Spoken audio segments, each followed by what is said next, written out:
Once again, it's your boys, No Jobbers Allowed, and we coming back at you with another recap show, this time for WWE Survivor Series.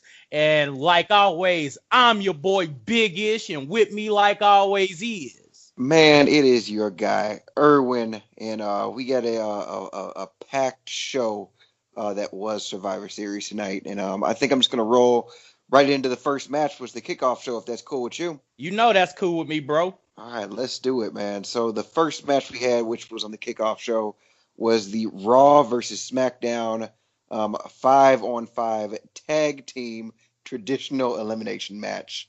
We're on the Raw side. You had Chad Gable, Bobby Roode, the Ascension, Lucha House Party, the Revival, and one of Ish's favorite, the B Team. B Team, go, go, go! And on the SmackDown side, it was the Usos, the New Day, the Cologne, Sanity, Luke Gallows, and Carl Anderson. And this match ended with the Usos being the sole survivors. Didn't really care too much for this match. Wasn't really huge into it. What'd you think about it? I thought the beginning of it was very, very boring and pointless. It didn't start getting, honestly, it didn't start getting good until it was down to New Day, Usos, Bobby Roode, Chad Gable, and the Revival. And then, of course, ending with the Revival versus the Usos, showing once again that WWE does not know how to properly book Revival, because they looked amazing when they were down to them and the Usos.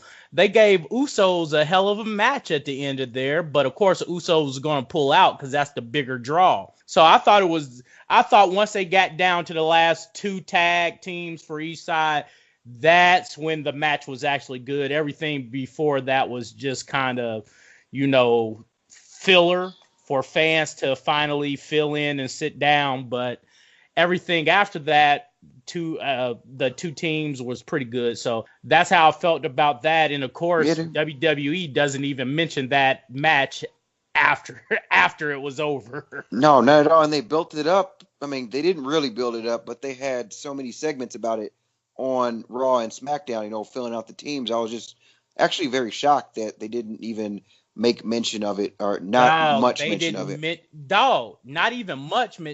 After the main show started, they never mentioned that match again for the rest of the night. Dude, they had one set on the announcers. They were going back and forth, and Corey Graves said something like, Raw's going for the clean sweep, and I think Byron Saxton said something like, well, if it means anything, SmackDown won the kickoff match. And somebody probably got in that ear and said, and they were like, shut up. Shut up.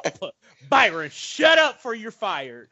But, yeah, man. All right, let's go on to the actual main show and get started with the first match there, since if WWE don't care about that match, why should we? Dude, and so the first match on the Survivor Series card was, again, Raw versus SmackDown, the 5-on-5 women's traditional elimination match. And on the Raw side, we had Nia Jax, Tamina Snuka, Sasha Banks, Bayley, and who am I missing right now off the top of my head? On the Raw side, Mickie James. Mickie James, there we go. James. A little bit of backstory on that. Of course, Sasha and Bayley, as you know from our last show, had a match on last Raw to decide who was going to be that, but they picked Ruby Riott. But during the pre-show, Ruby Riott and Natalya got into it, which Alexa kicked them off the team and then replaced them with Sasha and Bayley. So, which again, I mean, either way, we could talk about that later. On the SmackDown side, it was Naomi, Sonya Deville, Asuka, Carmella, and filling in for Charlotte, since she was facing Ronda Rousey, was Mandy Rose. Man, I thought it was very, very interesting how much heat Nia Jax got, and how they actually acknowledged that she actually, broke Becky Lynch's face. I didn't think they were going to acknowledge it, though, honestly. Well, they acknowledged it on SmackDown like 3, 4, 5 times. Right. I mean, they played it back, but I didn't think they were going to have her play into this with her heel character. I didn't think they were going to do that. They have to. I mean, they don't It's have too to, but it's too big not to. It's too big not to use right now. You're trying to turn Nia heel, so you got to use everything you can. And unfortunately, that just means using Becky's misfortune. But let's I not get into that yeah. because I heard them say the face breaker too many times tonight, bro. Too Okay. many. Yeah. We don't have to go back and forth about that one. 'Cause I know we have we our, we our we'll do different it on opinions. another show. Yeah. We'll do it on another. Dude, I thought it was pretty good, man. I mean, it was what it was, and the sole survivor for Team Raw was Nia Jax, and she got the win over Asuka. They really should have, and I think I predicted that in our prediction show as well too. Wait, who won that actually? Was it me? Yeah, you won Did, that one, did I man. win that I one? Oh, I'll give it up to you. You okay. won that one, dog. You um, won this. You won this match, so we won the one on the weekend. so we won't go into how much I'm winning all the time, but they really should have had Asuka win this one. Dog, Yeah. the momentum Oscar would have had, especially beating the face breaker, would have Yep. been awesome. Yes. But like, it's so ridiculous what they doing to like superstar talent like that. Yeah. Like Oscar, you bring her up from next, you make her give up her undefeated streak to Charlotte, then you never book her properly again. Every time she builds up steam or momentum, yeah, Not at all. literally just like tripper. Like she's running and running and running, about to make it to the finish line for another title match, and somebody just steps onto the track and trip her. I'm very But yeah, shocked, man. Yeah, I'm very shocked. And I'm there was not. one point in the match though where they were talking about how, and again, it's your analogy about tripping her is perfect. Where they were like, well, she was the sole survivor last year, and she was the inaugural Women's Royal Rumble winner, and they gave her all these accolades and said how great she was, but then they treat her like garbage. Like it just doesn't make sense Exactly. how they acknowledge that. Like, cause I'm gonna very quickly gloss over the fact that Naomi lost immediately. 2 seconds in. Like, yeah, make her the new team captain and she immediately loses. Like, are y'all Yeah, for real? made zero But sense. let's get past that. Then Carmella has some good spots. Then of course she gets put out. Like it was okay.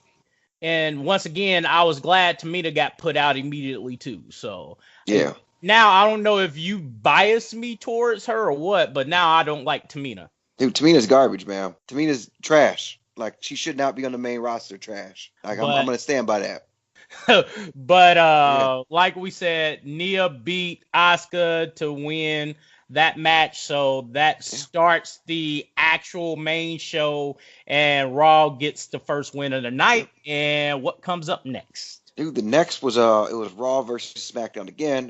The Intercontinental Champion Seth Rollins versus the United States Champion Shinsuke Nakamura. Again, we had Seth Rollins went over in this one.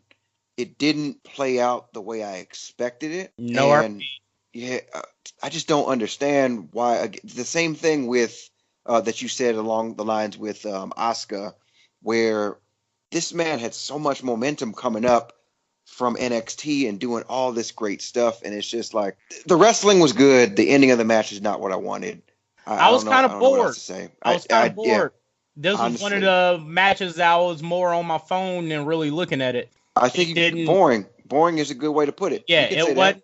Yeah, it just was not exciting. Seth won this one with a burn Yep. it down, and Yeah, we that's can. it. Yeah. So now Raw is up 2-0 on SmackDown, and we had a very, very boring match.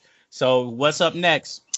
Yeah, man. Next was the Raw champions, the Authors of Pain, versus the SmackDown champions, the Bar. For what it was, I liked it.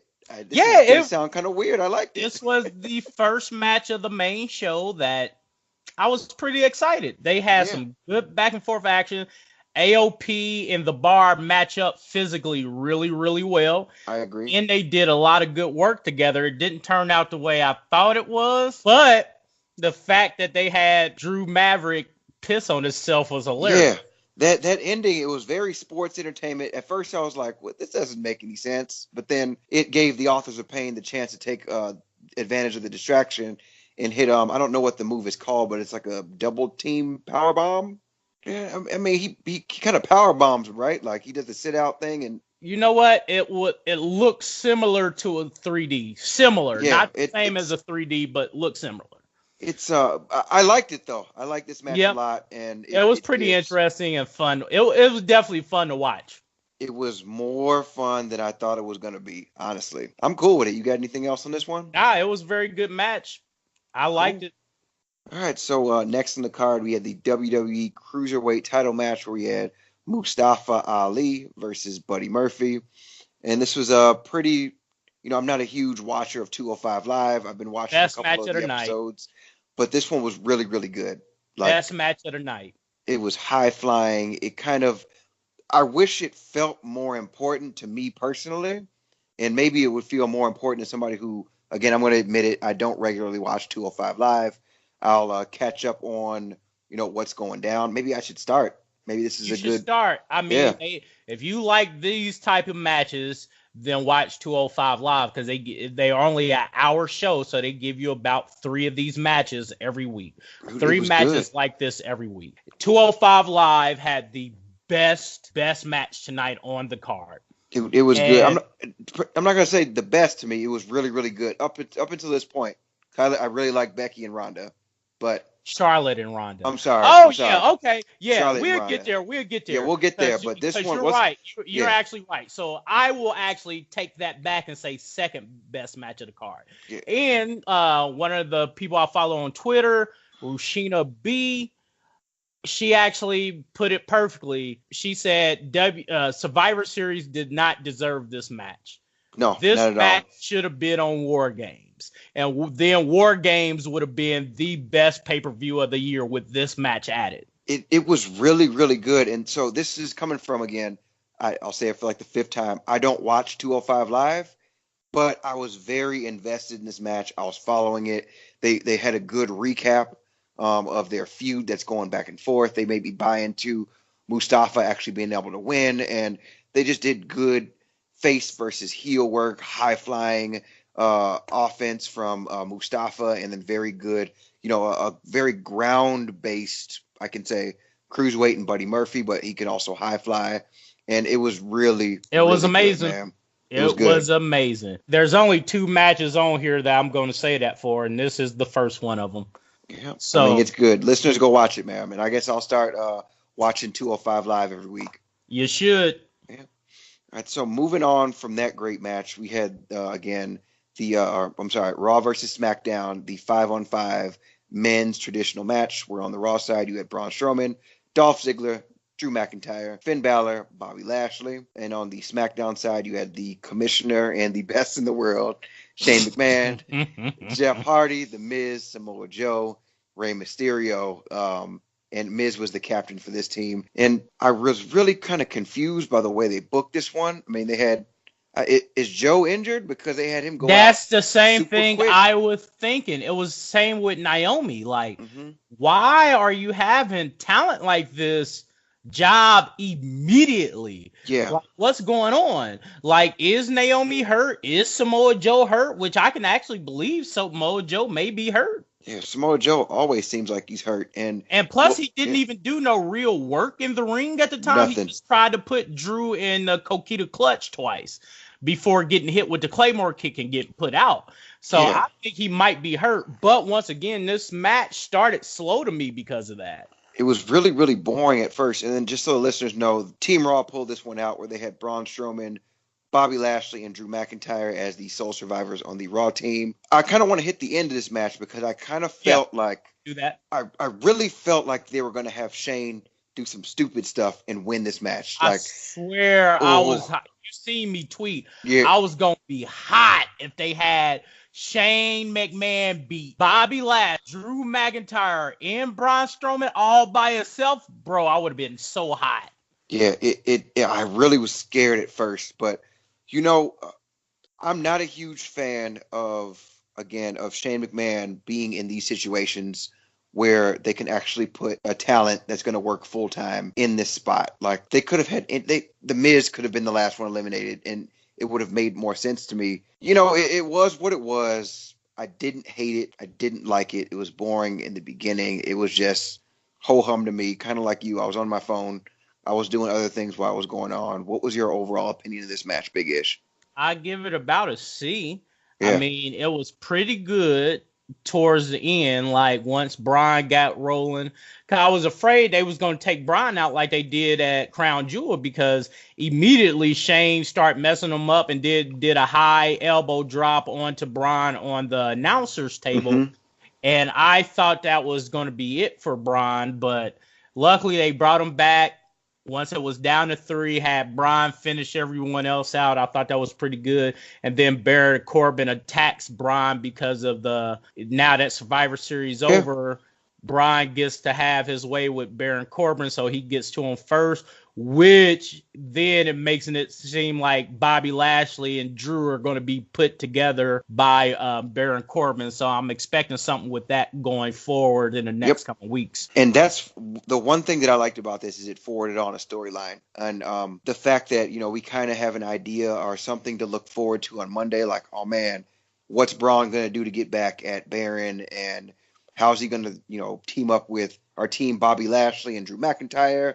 Is Dolph Ziggler going to be around there? Like, that's the good thing about this match, is it advanced some kind of storyline. And I'm cool with it as far as that goes. I'm big on the entertainment factor as far as that goes. So All right. we get a backstage segment with Charlie Caruso. I'm going to hit it real quick, where he's been informed that Seth Rollins is going to face Dean Ambrose at TLC for the Intercontinental title. So we got some more advancing of the storyline. I really wish Dean Ambrose would have interfered in the Shinsuke match, but that's neither here nor there. Next up on the card, we had what I think was the match of the night, and it happened to be, a women's match, which is fantastic that we've gone from, the brawn panties, pillow fight days to women actually stealing the show, where we had Raw's women champion, Ronda Rousey versus Charlotte Flair, and this was a hell of a match, man. And let me just keep it funky. Yep. Let me keep it funky. If we talk in the last few pay-per-views, the women have been stealing the matches more than the men. Yep. Like, if we just keeping it funky, every time you watch Becky, every time you watch Charlotte, they have been the highlight of pay-per-views, no matter who else been on it. So it's just been dope. It's just been dope. WWE been giving the women shine because they deserve it. But this match was incredible, bro, because at first you didn't know how it was going to play out per se. You knew it was going to be a great technical match by Charlotte, and it was giving you a chance to see if Ronda could really pass a test of being in a extended match with a superstar. And she was pulling it off. And then the greatest heel turn of the year, Charlotte start cracking Ronda with the kendo stick on the outside and get DQ'd. So Ronda wins it for Raw, but Charlotte is the new heel of SmackDown. And I guess it's to fill the void while Becky is on sideline. It has to be. It was perfect. She kendo sticked her until it broke. So dude, she was welted, man. She had welts and black bruises and was bleeding and bloody. Listeners, when I say the visual on this match, there was blood the whole time. And towards the end, when they did the whole swerve with the kendo stick, like, she was actually laying it to her. She was laying it in. And then put the chair around her neck and stomped on it. So, I mean, this match really, really made you believe in the kayfabe on it. So, it was truly match of the night. Well, I guess the match ended quickly. It was a pretty decently long match, but it ended with Charlotte doing that, and the rest of it was just pure gold to set up Charlotte as a heel. And this was the first time she done had heat in a long time, because she wasn't getting any as a baby. Nothing. She wasn't getting any reaction. She wasn't getting cheers. She wasn't getting boos, which was the worst.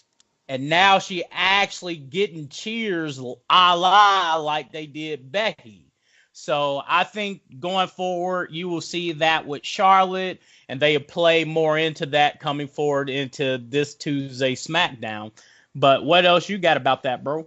Dude, nothing. Go watch it, everybody. Match of the night for me. That was amazing. Yeah. So match then, of the night. Yeah. our main event was the Universal Champion Brock Lesnar versus Daniel Bryan, and this ended with Brock Lesnar coming on top after the F5, which gives Raw the clean sweep of SmackDown on the Survivor Series pay-per-view for 2018. And this started out a little bit different. We had kind of a heel, I thought it was going to be cocky a Daniel squash Bryan. match.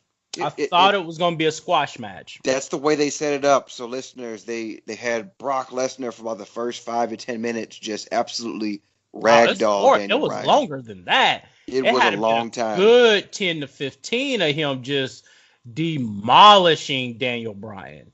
And then the referee gets hit, and Daniel Bryan uses that as a chance to give Brock Lesnar a low blow. And that's when the match kind of turned in favor for Daniel Bryan. And that's when the work started being really, really good. And it shows that when Brock wants to, he can sell. He can give good back and forth matches if he wants to, which means most of the time he just doesn't care. Because he's a dick. Yeah, there was a point where he was in the whatever the crippler crossface or whatever he calls it. What does Daniel Bryan call that? The yes lock. Okay, thank you for correcting me. The yes lock, and I thought realistically he was going to tap. It looked like Brock Lesnar was going to tap. I really believe he was going to tap on the first one until once they let Brock break the grip on his face. I was like, oh, okay. Well, why did I get my hopes up knowing this is going to be a clean sweep? No way SmackDown is just going to win one match tonight. So it was incredible. And then that transitions from the yes lock. I forget there was one more spot. I forget what it was, but then it transitions into Brock getting Daniel Bryan into another F5 and then just taking the match from there. So if Brock only shows up before pay-per-views, he will be an entertaining champion. Yes, I liked it. I liked for what it was, the Buddy Murphy match, the women's match, and the main event kind of gave this Survivor Series more meaning for me. Again, we were talking, and NXT absolutely shit on this pay-per-view. It seemed more special. Like, I feel like Brock Lesnar versus AJ Styles, first time ever, once in a lifetime kind of match, should have felt more special than it did, but it really didn't. But I mean, they made it feel better than I got the feel for in the beginning. But at the same time, I didn't feel that same spark that I did when I was watching NXT. So I don't know what it is. Maybe they need to book it a little bit better. Like, except for the once the heel turn happened with Charlotte Flair. That was the only time where I felt actually hyped this night. But there was much more to be hyped about for the NXT takeover crowd and what they did. So to be one of the big four pay-per-views, this one really let me down because it was kind of poorly booked and it just was not good. It was kind of boring.